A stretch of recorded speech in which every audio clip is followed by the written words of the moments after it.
ဒုတိယမြောက်နေ့ပါပေါင်းရင် let's go ဟ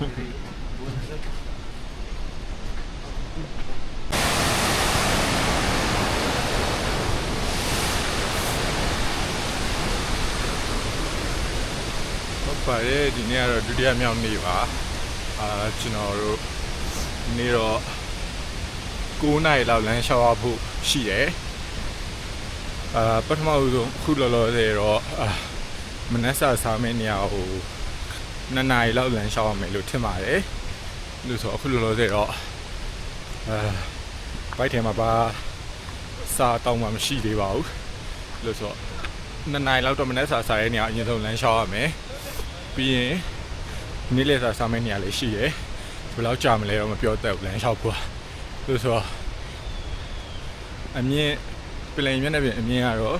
3490လို့ထင်ပါတယ်အတိအကျဆိုရင်တော့ဆိုတော့အဲ့ land tank ဆိုရယ်ရောက်မှာပါပြီးတော့ land tank ကနေပြီးတော့မှနောက်ရက်ဒီဆိုရင်ကျွန်တော်တို့ကပို့ပြီးတော့မှမြင့်တဲ့နေရာတွေကိုဆက်တက်မှာပေါ့ဗျာလို့ဆိုတော့ okay ကျွန်တော်နဲ့တူတူလိုက်ခဲ့ပြီးပါလမ်းမှာလာရရှုခင်နေထူးခြားတာတခုတွေ့လို့ရှိရင်လည်းပြပေးပါမယ်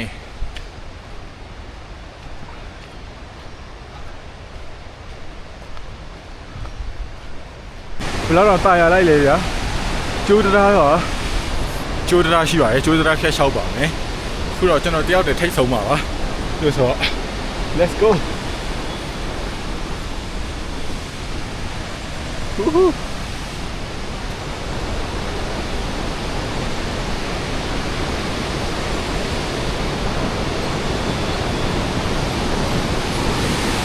မိုက်တယ်ဗျာကြည့်ပါဦး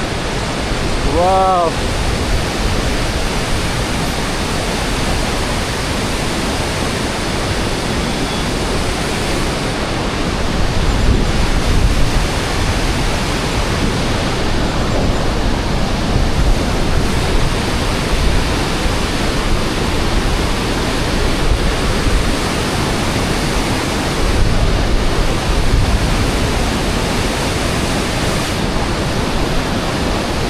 လက်ဆက်ရှောက်ပါမယ်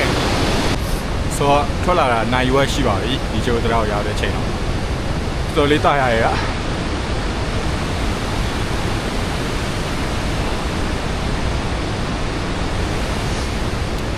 ဒီနေ့တော့မိုးမရွာဘူးပဲစစ်တောင်းရပါမယ်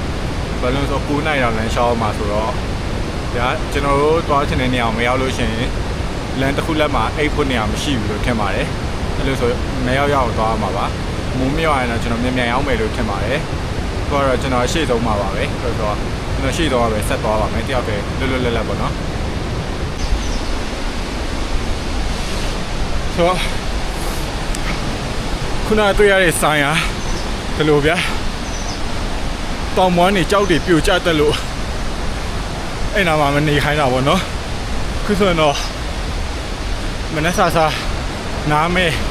နေရောက်ခဏနေပါပြီ။ပြင်လင်းမျက်နှာပြင်အမြင့်ကတော့2252 မီတာပါဆိုတော့ညာအိတ်ခဲတဲ့နေရာ1980ဆိုတော့282မှာ2 မီတာကျွန်တော်တက်ခဲ့ပြီဆိုတော့ဒီလိုကြောက်တွေပြိုကျတတ်တာပါဆိုတော့တတိထားပါတဲ့ဆိုတော့ view ကတော့အဲ့တိုင်းပါပဲကျွန်တော်ဖြည်းဖြည်းချင်းဆက်သွားမယ်ဟုတ်ဒီကုန်းလုံးလဲချွေးနေပါပဲခုပြဿနာကဘာလဲဆိုတော့မောတာမဟုတ်ပဲနဲ့ခြေတော့ညောင်းနေတာပါလို့ဆိုတော့နည်းနည်းကြလောက်နားလိုက်ပါမယ်5 မိနစ်လောက်ပေါ့ကြည့်လိုက်ပါဦးဗျာကြောက်သားကြီးအကြီးပဲလို့ဆိုတော့အခုတော့ကုန်းမြင့်တိတ်တက်ဆရာမလို့တော့ထင်ပါတယ်ပြောလို့ဗျာအဲ့လိုအမြင့်တက်ရတဲ့တစ်ချက်ပဲခက်တာဗျ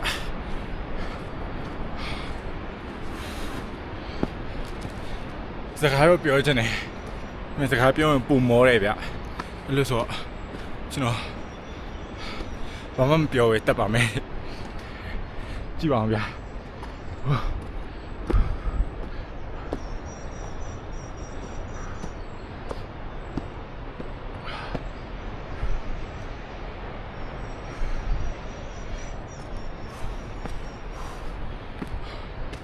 ချိန်ကြီးတော့ဆင်ပြေနေပါသေးတယ်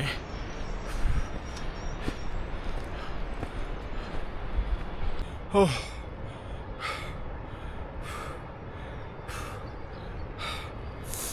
အနောက်မှာကြံခဲ့လူတွေတစ်ချက်စောင့်ပါမယ်ကျွန်တော်ရဲ့နောက်မှာမြင်နေရတယ်တွေ့လားအမ breakfast စားမယ်ထင်ပါတယ်ကျွန်တော်မသိချဘူးဗျာလို့ဆိုကျွန်တော်ခဏစောင့်မယ်ပြီးတော့တခုကကျွန်တော်နီပါလီနဲ့ရုပ်တော့ဆင်တယ်ကျွန်တော်မြန်မာနိုင်ငံသားအဲ့လိုဆို foreigner ဗျာအဲ့လိုဆိုဘာပဲမှစားမှစား foreigner ဆိုရင်ဒီရက်ခဏနေနှစ်ဆအမြဲပေးရတယ်အဲ့လိုဆိုကျွန်တော်တကယ်ချင်းတွေကိုစောင့်မယ်အပေါ်ရောက်တော့ကျွန်တော်စကားပါတခွန်းမှမပြောဘူးပါဇက်ပိတ်ပြီးပဲနေမယ်အဲ့လိုဆိုရင်ကျွန်တော်ဒီရက်ခဏနေရဲ့ဈေးကိုရတာပေါ့ဗျာဒါကျွန်တော်တကယ်ချင်းနေကျွန်တော်အဲ့လိုလုပ်ဖို့ပြောတာပါအဲ့လိုဆိုကျွန်တော်ခဏစောင့်ပါမယ်လို့ဆိုတော့ okay ရမိုက်တယ်ဒီနေ့ track ကဟောကိုလည်းနောက်ထပ်9နာရီလောက်လည်းဆက်ရှောက်နိုင်မယ်လို့ယုံကြည်ပါတယ်အရင်ကုန်းမြင့်တွေတက်ရတာမပါဘူးပေါ့နော်လို့ဆိုတော့ဒီနားနဲ့ဒီဟာကရေခဲတောက်နေပေါ့နော်ဆောင်းရည်ဆိုရင်တော့နင်းနေရှိတာပေါ့အခုကတော့မြင်ရတော့နင်းကတိတ်ကိုမကြံတော့ဘူးလို့ဆိုတော့ကျွန်တော်ကံမကောင်းထင်ပါတယ်ဒါပေမဲ့လေ view ကတော့မိုက်တယ်လို့ဆိုတော့သူတို့မနေ့ကစားမင်းနေရတော့25မိနစ်လမ်းလျှောက်ရအောင်မယ်လို့ပြောပါတယ်ဒါမှလည်းစားတောက်တော့ရရင်ကျွန်တော်မစားချင်ဘူးတဲ့လို့ဆိုတော့25မိနစ်လောက်လမ်းထက်လျှောက်မယ်အနောက်ကြံခဲလူတွေကိုခဏစောင့်ရင်းနေပါနော်ပြီးတော့ခုပြပါမယ်ဒါဘာပြင်နေလဲဆိုတာဒါဘာပြင်လဲဆိုတာသိကြမယ်ထင်ပါတယ်ကြည့်လိုက်ပါအောင်ဗျာအများကြီးမှအများကြီးပဲအဲ့လိုဆိုတော့အသက်ကြီးလာရင်ဗျာတောင်ပေါ်ရွာလေးမှာဝေါ်ကီလေးစိုက်ပြီးတော့မှအေးဆေးလေးနေကျင်တဲ့လူတွေဒီလိုလာနေတက်မှာရဲလို့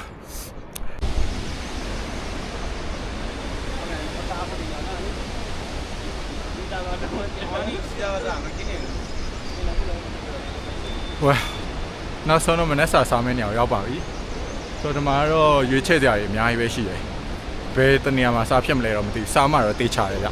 လို့ဆိုတော့မနေ့စားမယ်အားဖြည့်မယ်ရှေ့ဆက်သွားမယ်ညနေ9နာရီလောက်တော့ရောက်မယ်လို့မျှော်လင့်ပါတယ်ခုနကကြောင့်အပြန်လာတဲ့လူတွေနဲ့တွေ့ရောသူတို့မေးကြည့်တာဒီလုံးဝကြီးဗျအရင်အမြင့်ကြီးတက်ရမယ်ပြီးရင်တော့အဲ့နေရာရောက်ပြန်တယ်လုံးဝAC ဖြစ်သွားပြီပေါ့အဲ့လိုမျိုးပြောရတာအဲ့လိုဆိုတော့သူတို့ပြောတဲ့အတိုင်းဖြစ်ပါစေလို့ပဲမျှော်လင့်ပါတယ်ဒါကိုနဲ့လည်းဆိုင်ပါတယ်ကိုဘယ်လောက်ထိလမ်းလျှောက်နိုင်လဲဆိုတော့လည်းမသိပါဘူး Okay so ဘမ်ဘူးမှာညအိပ်ပြီးတော့မှမနေ့စောထွက်မယ်ဆိုရင်တော့ဒါမနေ့စားလို့ရတဲ့နေရာပေါ့နော်ဝေါဗီယက်နမ်အလံကြီးပါဆိုတော့ဘယ်လောက်မှတော့တိတ်မကြလိုက်ပါကျွန်တော်9နာရီ50လောက်ကထွက်လာခုကဘယ်ချိန်ရှိပြီလဲဆိုတော့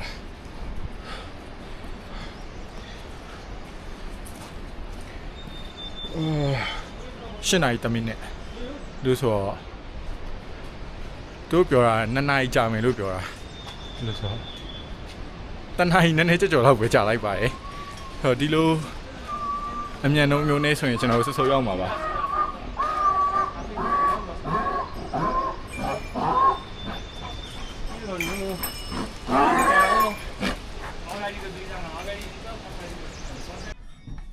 ဆိုတော့ဒီကကျွန်တော်တို့ရဲ့မနက်စာပါမှာရိုတီတစ်ချက်ရှိရယ်အာလူဟင်းရှိရယ်ကြက်ဥပြတ်တစ်လုံးနဲ့ဆိုတော့စားလိုက်ပါဦးမယ် Yes sir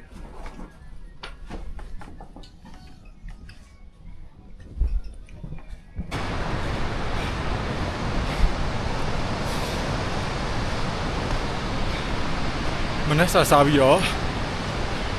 ခရီးပြန်ဆက်နေရပါ9နိုင်နဲ့ကြော်ပါပြီနေရောပူလာပြီဗျဆိုတော့အင်ဂျီကနှစ်ထပ်ဝတ်ထားတာမနက်ကနည်းနည်းလေးအေးရောလေဆိုတော့နေ့လေသာစားရင်နေရရောက်ကြမှာပဲအရန်ပူလာရင်အင်ဂျီတစ်ထပ်ချွတ်ပါမယ်ပူရဗျာ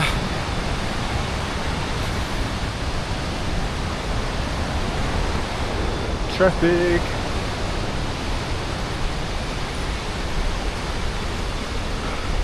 ရင်ကြောပိတ်ဆို့နေပါတယ်ရင်ကြောပိတ်ဆို့နေပါတယ်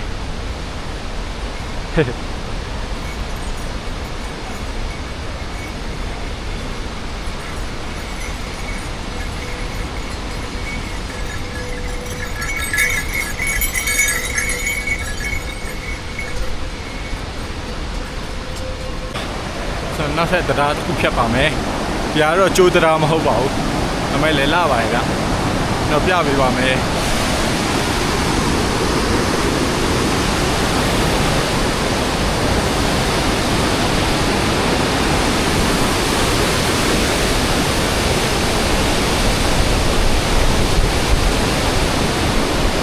ထပ်နာနေရပါလို့ဆိုတော့မနက်စာစားပြီးကြတဲ့ကထွက်လာတာဘယ်နှစ်နာရီရှိပြီလဲဆိုတော့အခု10:43ဆိုတော့တနာရီခွဲကြော်လောက်ပဲလမ်းလျှောက်ရသေးတယ်ကျွန်တော်တို့မကြာခင်ဆိုရင်နေ့လည်စာစားပဲနေရအောင်ရောက်တော့မယ်လို့ထင်ပါတယ်ကျွန်တော်ထင်တာတော့ကျွန်တော်ထိတ်ဆုံးမှမဟုတ်တော့ဘူးခုကတော့အလဲမှာတယောက်တည်းပဲဒါမဲ့လည်းကျွန်တော်တို့တွားနေရဲ့နှုံကနည်းနည်းမြန်တယ်လို့ခံစားရတယ်လို့ဆိုတော့လည်းအဆင်ပြေပါတယ်ဘာလို့လဲဆိုတော့အဲ့လိုကြီးကွာဟိုကိုကြီးအရန်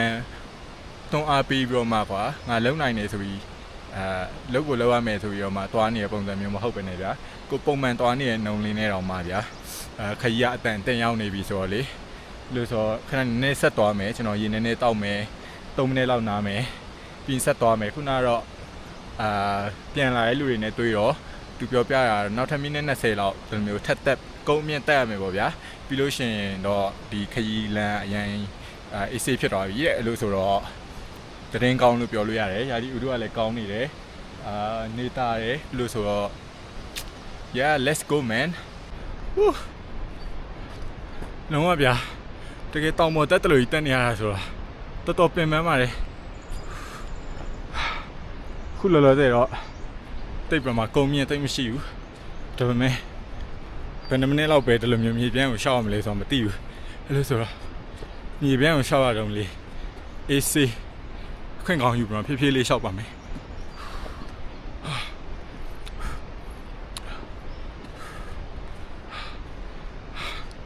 စကားတော့မပြောနိုင်တော့ပါဘူးဗျာ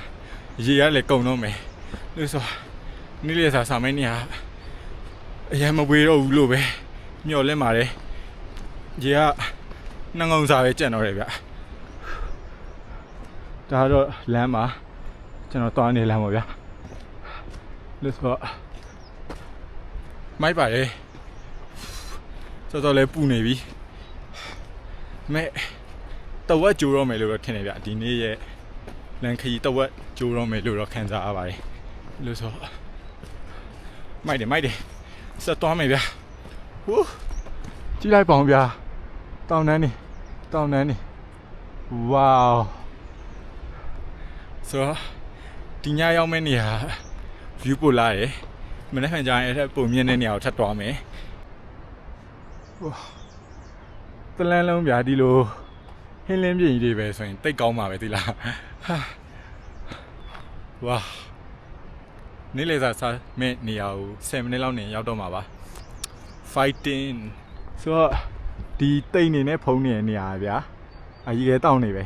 လို့ဆိုကျွန်တော်တို့အဲ့ထဲကတစ်ခုကိုသွားမလားမသွားမလားတော့မသိဘူးဘာလို့လဲဆိုကျွန်တော်ကြီးကဲတောင်းနေတဲ့နာမည်ကိုမသိဘူးဗျာဒေတာခံလည်းမဟုတ်တာရဲ့ဘုဒ္ဓတာတင်မရှိတာလည်းပါတာပေါ့ဗျာအမှန်တိုင်းဝင်ခံရမယ်ဆိုရင်တော့အဲ့လိုဆိုတော့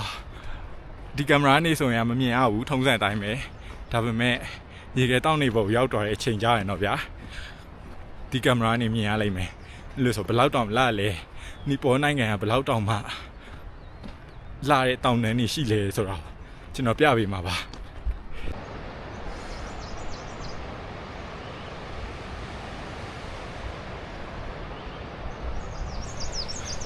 တိတ်လာရဗျာပင်ပန်းရဲ့ဂျုံနဲ့ပါတယ်ဟာလက်ဖြားခါလောက်လာရဆိုတာဒါမျိုးပြောတာပါ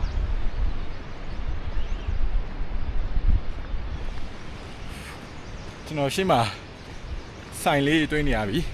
လို့ဆိုတော့နေ့လေစာနာမည်နေရလို့မျောလဲပါလေမဟုတ်ရင်လေ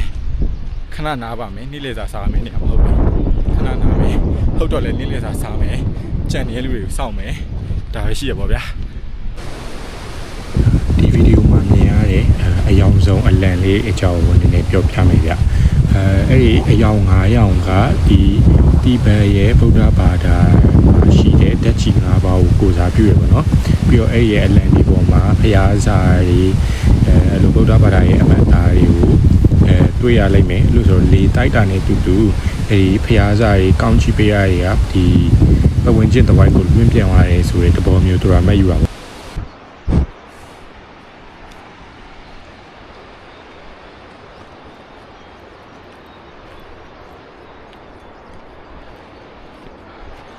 ရှိဆိုရင်နေ့လည်စာစားမယ်နေရာရောက်ပါပြီ Made it bro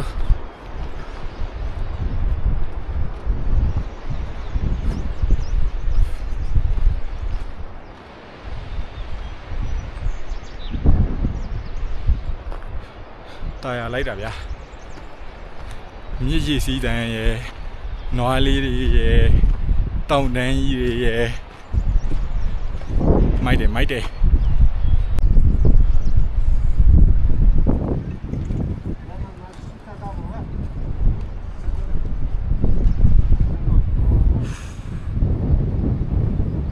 တော်လေးနေလို့ကောင်းသွားပြီဗျာအေးဆေးလေးနားလိုက်တော့ဆိုတော့ဗျာခုနကကျွန်တော်ရိုက်ပြထားရဗျာကိုရိုင်းဗျာအိတ်ကြီးတဲပြီးလမ်းမလျှောက်နိုင်လို့ရှင်ဒီလိုမျိုးသူတို့ငားလို့ရရပါဗျာအိတ်တဲပဲလူတွေတော်လေးတော့တန်မာရဲ့လူတွေလို့ပြောလို့ရတယ်ဗျာအဲ့လိုကြောပုတ်အိတ်ပုံစံနဲ့လွယ်ပြီးတော့တဲတာမဟုတ်ဗျာသူတို့ဒီမြန်မာနိုင်ငံမှာဆိုရှိပါရဲ့ဒီပအိုးလူမျိုးတို့ဘာတွေဆိုရင်ဗျာပလိုင်းယူဗျာခေါင်းသားမှာကျိုးနဲ့လောက်ရမှာတဲတယ်လို့မျိုးတဲရပြီးရင်သူတို့တဲရကီလိုမှအလေးကြီးတွေဆိုတော့သူတို့ပတ်စံနေတော့ပေးရတယ်လို့ဆိုလေးစားဖို့တော့ကောင်းနေဗျသူတို့လုံးနေရတယ်လေ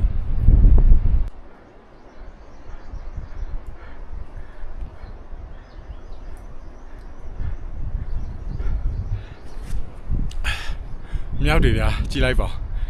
အများကြီးပဲတကောင်တည်းမဟုတ်ဘူးကျွန်တော်ကိုကြည်နေတာနည်းနည်းကြောက်ဖို့ကောင်းနေဗျကြည်အောင်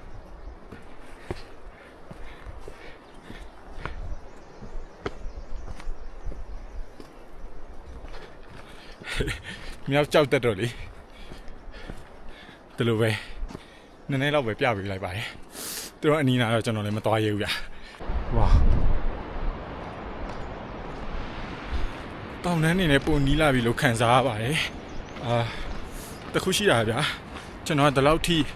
ပင်လယ်မျက်နှာပြင်အမြင့်ဒီလောက်အမြင့်ကိုမရောက်ဘူးတစ်ခေါက်မှအဲ့လိုဆိုအမြင့်ကိုရောက်လေတူကပိုတိတ်တီးလေးဆိုတော့ဗျာတစ်ခါလေးဆိုရင်အသက်ရှူရတာခက်တာမျိုးဖြစ်တတ်တယ်အဲ့လိုဆိုရင်ဘာစကားမှမပြောတာအကောင်းဆုံးပဲခုဆိုရင်တော့မှစကားပြောနေရင်ဗျာပုံမှန်လမ်းလျှောက်တာလည်းဆိုင်စကားပြောပြီးလမ်းလျှောက်တာပုံမောတယ်အဲ့လိုဆိုရင်ကျွန်တော်ပါဇက်နဲ့အသက်ရှူနေတာပုံများတယ်ဗျအဲ့လိုဆိုတော့လေအဲ့တခုတော့ကျူးစားရတယ်ကိုကတစ်ခေါက်မှပြင်လိုက်မျက်နှာပြင်အမြင့်ယူမရောက်ဘူးဆိုရင်တေချာစဉ်းစားပြီးမှ hiking လုပ်စေချင်တယ် trekking လုပ်စေချင်တယ်ပေါ့နော်ခုနနားတဲ့နေရာမှာနေ့လည်စာမစားဖြစ်ဘူးပေါ့နော်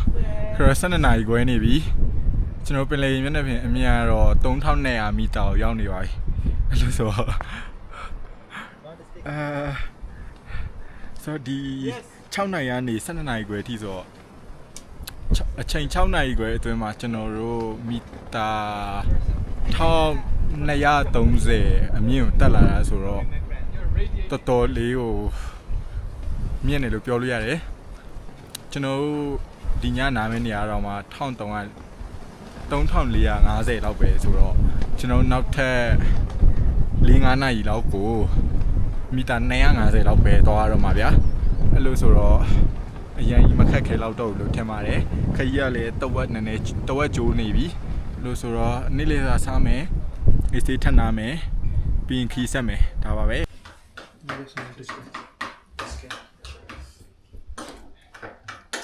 နေ့လေးစာစားပါမယ်နေ့လေးစာစားပါမယ်ဒါဘတ်လို့ခေါ်တယ်ဒါဘတ်ဆိုတော့ဖေးဟင်းနဲ့တမန်နော်အစောကိန်းလာတာလည်းရတယ်လေ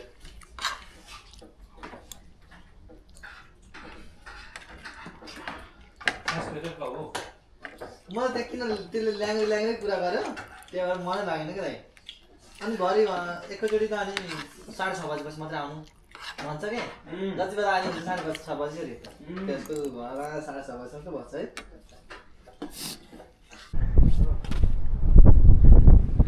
Chiều Ba số ba mà mình rồi ba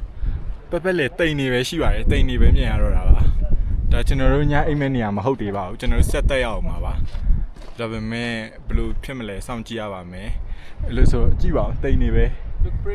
Aku rồi Sea Baktan phiêu gì mà hai bên nó Nhưng mà lúc ba lệ mà tí bảo lúc số cho nó Google này xài rồi mà đi màမြန်မာလူလေးပြန်ရေးပေးထားပါမယ်။သို့မဟုတ်လည်းပုံလေးပြထားပေးပါမယ်။တည့်ရလူတွေပြောပြပါလို့ဆိုတော့ကျွန်တော် juice ရောက်လာလို့ရှိရင်ဘယ်လိုရတာရှိလဲဆိုတော့လည်းပြောပြပါမယ်။ဆိုတော့မှာပါဖြော်ရပါပြီ။ဒါမနေ့ကတောက်ခဲ့တဲ့ဖြော်ရည်နေတော့တူပါပဲ။ဒီမှာတော့ပို့ပြီးတော့မှစစ်တယ်ပေါ့ဗျာ။အစစ်ပေါ့။မနေ့တောက်ခဲ့ရတာဗျာအဲ့လို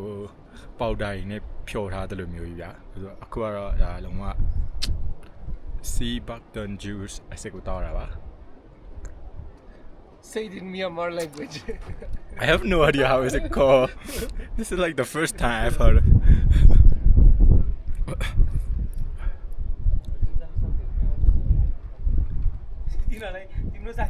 Chicho chin live. My day. Yana lens and noisy.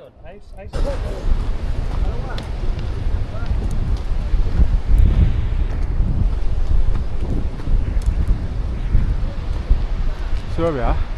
Balu di lumio. ကြောက်တုံးနေဖြစ်နေရတယ်ဆိုတော့2015ခုနှစ်လောက်ကထင်ပါတယ်။ဆိုတော့ဒီတရွာလုံးကဗျာဒီမြေပြိုတာရဲ့မြေပြိုတော့တရွာလုံးကအဲ့ဒီမြေကြီးအောက်ကိုရောက်သွားကြောက်တွေအောက်ကိုရောက်သွားတာအဲ့လိုဆိုတော့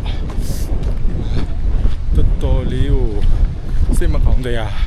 တခုကိစ္စတခုလို့ပြောလို့ရတယ်။တရွာလုံးကကြောက်တွေအောက်ရောက်သွားတယ်လေ။လို့ဆိုတော့တခြားဖက်မှာရွာအတစ်တစ်ခုပြန်ပြီးမှဆောက်ရအောင်နော်လို့ဆိုတာလေစိတ်မကောင်းစရာပါပဲကြည့်ပါအောင်ဗျာကြောက်တယ်ဆိုဒ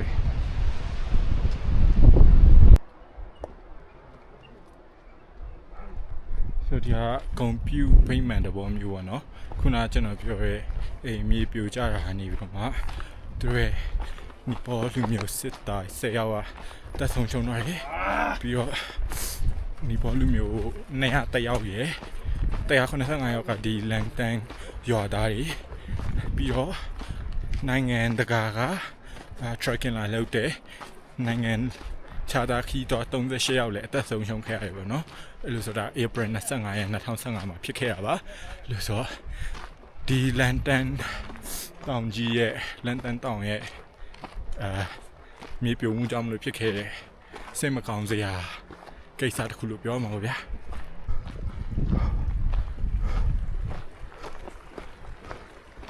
အခုတွေ့ရတာတော့ဒါသူတို့ပြန်မှစောက်ထားရရွာတစ်ပေါ့ဗျာပြီးတော့ဒီလန်တန်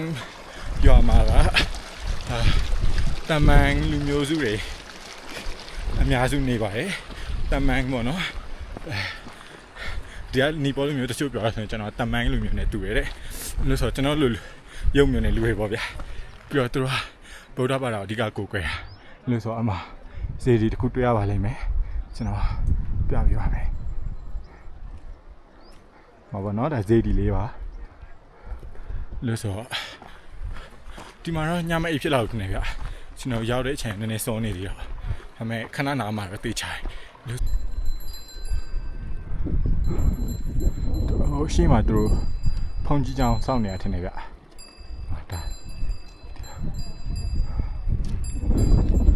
ကြည့်ပါဗျ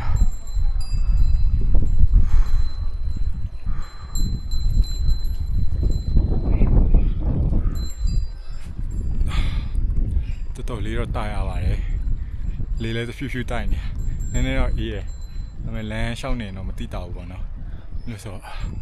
ကြည့်ပါဦးဗျာ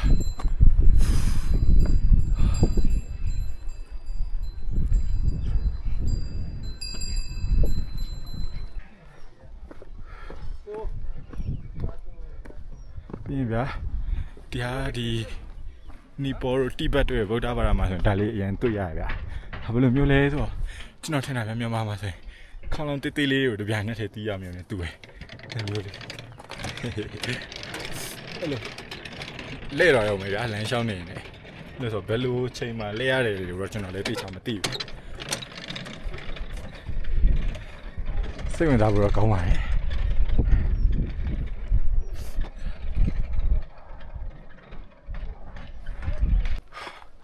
3:50ရှိပါပြီဆိုတော့ကျွန်တော်ထွက်လာတာ9:50ဆိုတော့10နာရီလောက်တော့လမ်းလျှောက်ပြီးပါပြီဒီနေ့မနက်စာစားရနဲ့နေ့လယ်စာစားတာ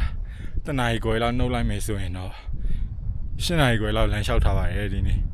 ဟောကိုတို့လုံးနိုင်မယ်လို့တော့မထင်တာကြောပွဲကြီး10ကီလိုလွယ်ပြီတော့ဗျာဝါ Oh my god ကြည့်ပါဦးဗျာ10နာရီခွဲလောက်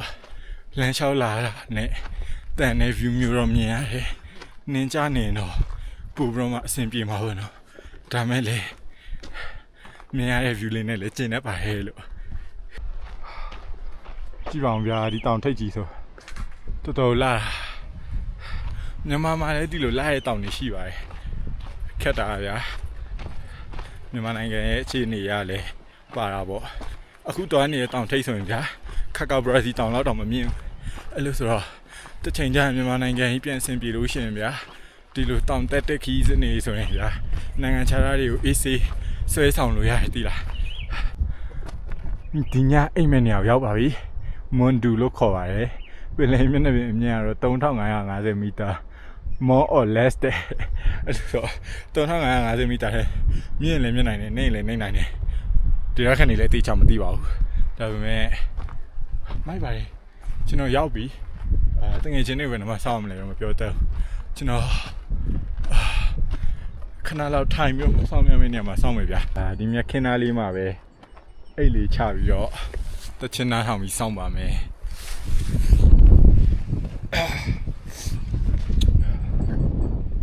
ကြောကုန်းနေလေတော်တော်နာနေပြီ Anyway I made it so ဒါတော့သိချပါဒီညတော့ကျွန်တော်ဒီမှာပဲအိမ်မယ်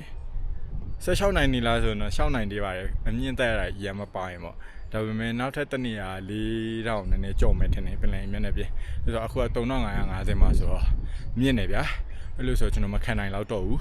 နားကျင်ပြီဒီနေ့တော့မနေ့တော့လည်းညနေ4နာရီလောက်ပဲနားဆိုတော့ဆင်းပြေတယ်ဗျာကိုယ့်ရဲ့ခန္ဓာကိုယ်အတွက်လည်းကောင်းကောင်း rest ပေးတယ်လို့မျိုးဖြစ်တယ်ပေါ့ဗျာတေချာအနားယူလို့ရတယ်အဲ့လိုဆိုတော့ကျွန်တော်ဒီနေ့ဒီမှာပဲနားပါမယ်ဝါစပင်းလေးစုပ်ပွားနေပါပြီမိုးရွာမယ်ပုံပဲလေပေါ်တယ်ဗျအဲ့လိုဆိုဆက်တော့မတော်နိုင်တော့အဲ့လိုဆိုတကယ်ချင်းနေခဏစောင့်မယ်သူတို့ဟိုတယ်သူ home stay ရှာမယ်ပြီးရင်တော့ဒီနေ့တော့ဒီမှာပဲအိတ်ဖြစ်မှာပါမနေ့ဖန်ကြရင်လေဒီထက်ပိုမြင့်တဲ့နေရာတွေထပ်သွားဖို့ရှိရယ်လို့ဆိုအေးစစ်တချင်လေးနားထောင်ပြီးစောင့်ပါမယ်နောက်ဆုံးတော့ညအိမ်မနေအောင်ရောက်ပါပြီပိုကောင်းတာ washroom attach ပါရေချိုးခန်းမှာတစ်ခါလေးပါပါတယ်ခန်းထဲမှာပြီးတော့ရေပူလည်းရပါတယ်အဲ့ဒါဆိုရေချိုးရမှာပါလန်ဆန်တော့ပါတော့ရေချိုးနော်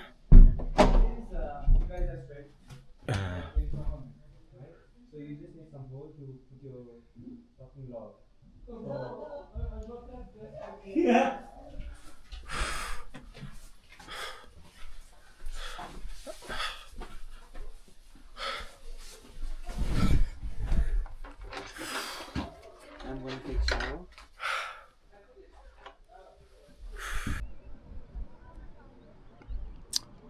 Wow ရေခဲတောက်နေမြင်နေရပါပြီ